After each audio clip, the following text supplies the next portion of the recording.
Olá, sejam todos muito bem-vindos a mais um vídeo do meu canal e primeiramente eu gostaria muito de agradecer a cada um que tem assistido os vídeos de leitura do livro Pai Rico, Pai Pobre. Meus muito obrigado pelo engajamento, pelas curtidas. Os dois vídeos, do Pai Rico, Pai Pobre que eu fiz aqui, o primeiro é a entrada, falando um pouco sobre o livro. O segundo já é o início da leitura do livro, que fala dos 20 anos, que o livro trata ali, onde o autor faz um comparativo entre o lançamento do álbum dos Beatles, que fazia muito sucesso, e o lançamento do seu livro, que está descendo ladeira abaixo, a crítica descendo a lenha no livro, porque tinham aspectos financeiros a qual não eram muito aceitos, mas que ao longo prazo, passar dos anos, viram que o que estava descrito no livro ali fazia sentido. Bom, muito obrigado pelo engajamento dos dois vídeos. O primeiro, até onde eu estou gravando esse vídeo, tinha 8 visualizações, uma curtida. O segundo vídeo tinha 16 visualizações, 2 curtidas. Aqueles que gostarem do canal, se inscrevam, e esse canal realmente vai deixar ser um canal de games e vai virar um canal de livros. E já são os 2 vídeos com mais visualizações, deixando ali os vídeos de games para trás. Então, você que tem o livro Pai Rico, Pai Pobre, por favor, me acompanhe na leitura. Você que não tem condições de comprar o livro, então desfrute da leitura. E você que tem preguiça de ler, você também está convidado a desfrutar da leitura. E vamos começar então a nossa viagem para o mundo do conhecimento.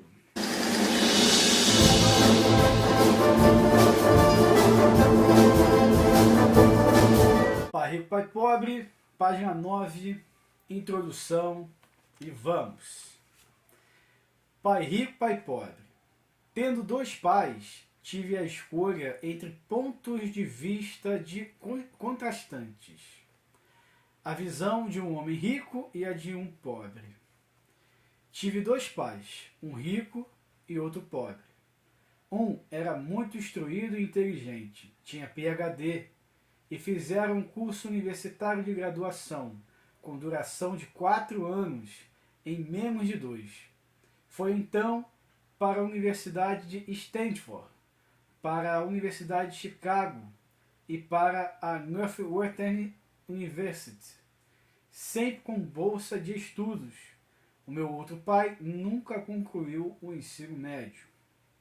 Ambos foram homens bem-sucedidos em suas carreiras e trabalharam arduamente durante toda a vida.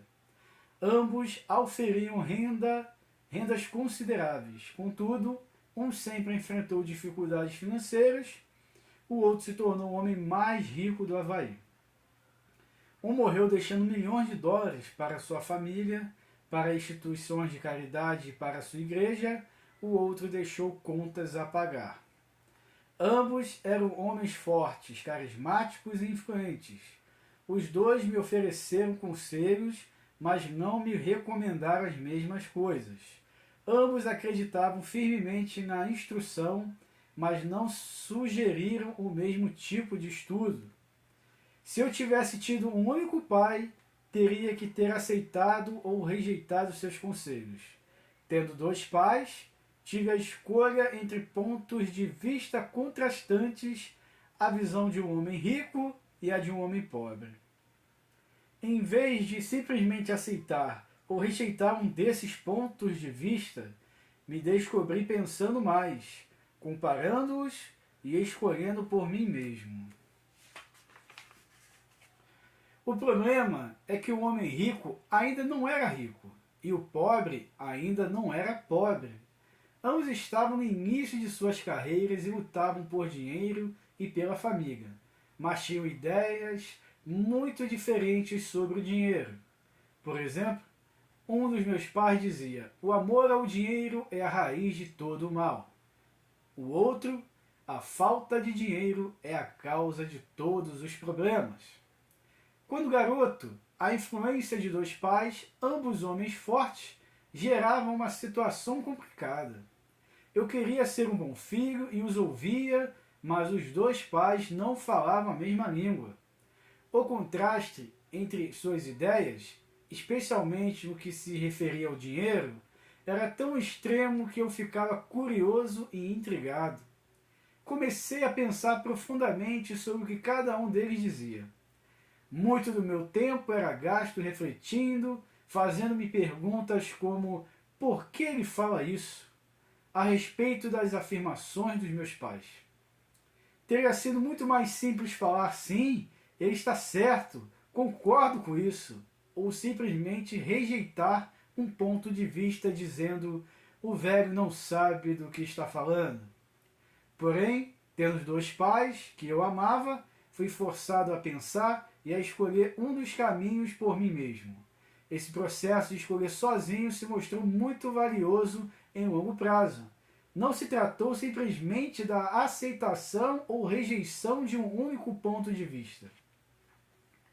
Uma das razões pelas quais os ricos ficam mais ricos, os pobres mais pobres, é a classe média, e a classe média luta com as dívidas, é que o dinheiro não é um tema ensinado em casa ou na escola. Muitos de nós aprendemos sobre dinheiro com nossos pais. O que um pai pobre pode dizer a respeito de finanças para o seu filho? Ele diz simplesmente: fique na escola e estude muito. O filho pode se formar com ótimas notas, mas terá uma programação financeira e uma mentalidade de pessoa pobre. Infelizmente, lidar com o dinheiro não é ensinado nas escolas. Elas se concentram nas habilidades acadêmicas e profissionais, mas não nas financeiras. Isso explica porque médicos, gerentes de banco e contadores versados que tiveram ótimas notas enquanto estudantes terão problemas financeiros durante toda a sua vida. Nossa dívida nacional alarmante se deve em boa medida a políticos e funcionários públicos muito instruídos, mas que tomam decisões financeiras com pouco ou nenhum treinamento nessa área. Atualmente, fico pensando o que acontecerá quando houver milhões de pessoas precisando de assistência médica e financeira. Elas se tornarão dependentes do apoio financeiro de suas famílias ou do governo. O que acontecerá quando o Medicare e a Previdência Social ficarem sem dinheiro? Como uma nação sobreviverá se ensinar sobre o dinheiro continuar sendo tarefa dos pais, cuja maioria será ou já é pobre?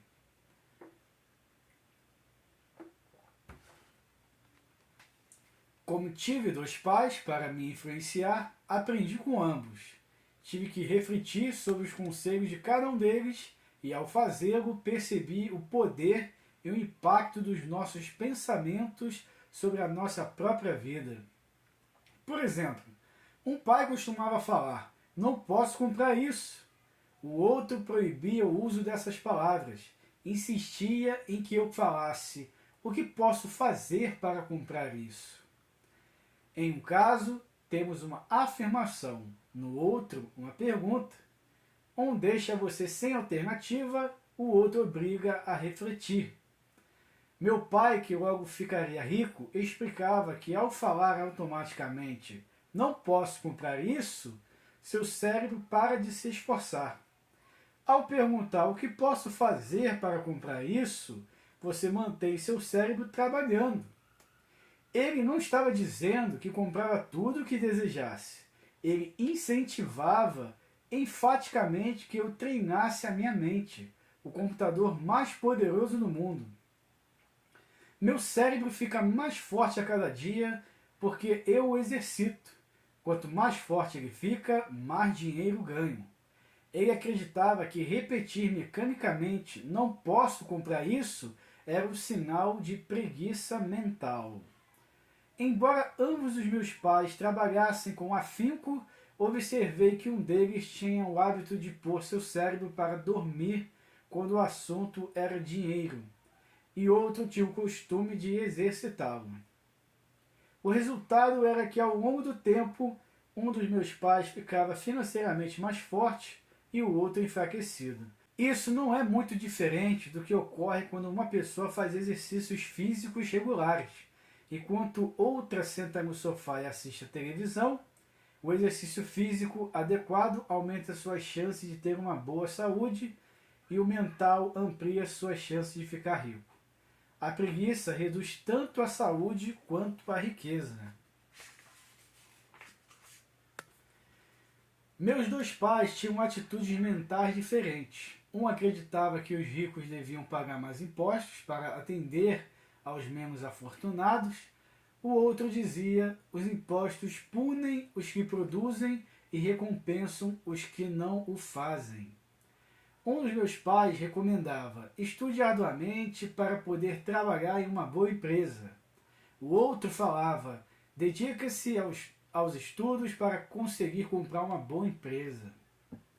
Um dos meus pais dizia: não sou rico porque tenho filhos. O outro: tenho que ser rico por causa de vocês, meus filhos. Um incentivava as conversas sobre dinheiro e negócio na hora do jantar. O outro proibia que se falasse do assunto durante as refeições. Um recomendava: com questões financeiras, seja cuidadoso, não se arrisque. O outro: aprenda a administrar o risco. Um afirmava: nossa casa é nosso maior investimento e patrimônio. O outro: a minha casa é uma dívida e se sua casa for seu maior investimento, você terá problemas.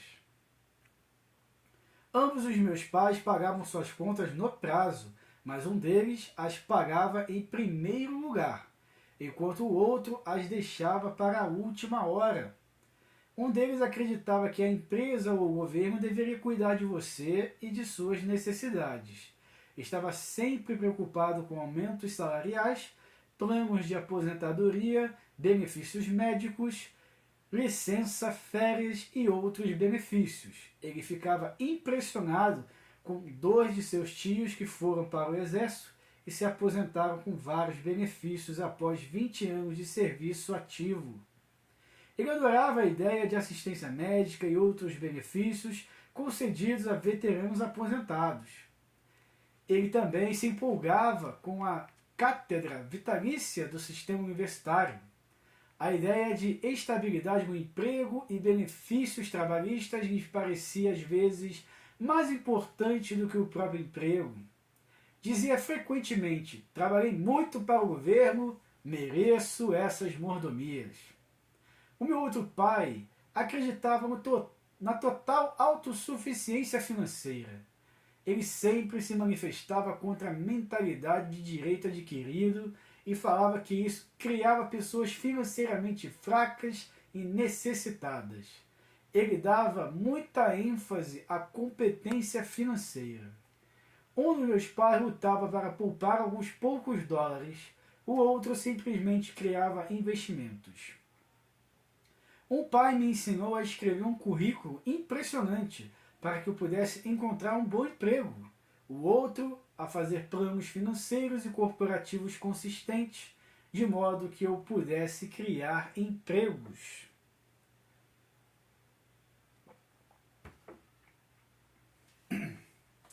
Ser o resultado da criação de 2 pais fortes me proporcionou o luxo de observar o impacto de diferentes formas de pensar sobre a própria vida.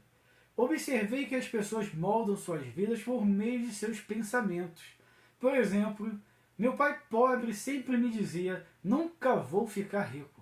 E isso acabou acontecendo. Meu pai rico, por outro lado, sempre se referia a si próprio como sendo rico. Ele dizia coisas como: sou um homem rico e pessoas ricas não fazem isso. Mesmo que estivesse totalmente quebrado após um revés financeiro, ele continuava a se considerar um homem rico.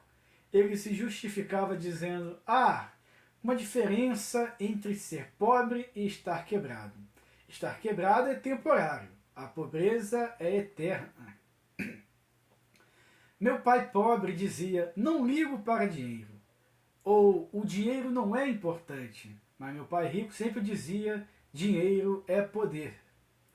A força dos nossos pensamentos nunca poderá ser medida ou avaliada, mas desde jovem se tornaram óbvias para mim a tomada de consciência dos meus pensamentos e a forma como eu me expressava. Observei que meu pai pobre não era pobre por causa do dinheiro que ganhava, que era bastante, mas por causa de seus pensamentos e ações. Quando garoto, tendo 2 pais, me tornei consciente de que deveria ser cuidadoso com os pensamentos que decidisse adotar como meus. A quem ouviria? A meu pai rico ou a meu pai pobre? Embora ambos tivessem um enorme respeito pela educação e pelo aprendizado, eles discordavam quanto ao que era importante aprender. Um queria que eu estudasse arduamente, me formasse e conseguisse um bom emprego para trabalhar por dinheiro. Ele queria que eu estudasse para me tornar um profissional, um advogado ou um contador, ou que fosse para uma faculdade de administração para obter um MBA.